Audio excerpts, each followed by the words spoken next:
Dette er så vores dejlige lærer, der Daniel har med bolden. Ikke ham, der går ind foran. Ja, Daniel. Ham med den stribede, ja, som går. Han der rent faktisk laver noget. Ham, der peger. Ja.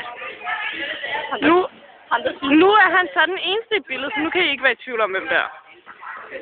Og han går tilbage, og han er en rigtig dejlig lærer. Han er ikke særlig klog, men hans humor, eller mangel på sammen, gør det op for det. Hans UK er ikke særlig klog.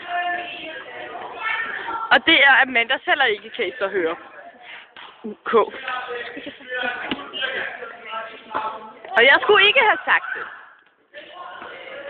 Lige i øjeblikket er han lidt passiv, så vi stopper bare her. Tak for i dag. Hej. Han står og piller sig i læben, kan vi høre, så han var stadig lidt aktiv. Og Mikkel, han stiller sig ved siden af. Er det ikke Mikkel? Jo, det er Mikkel. Men det var på den anden side af nettet.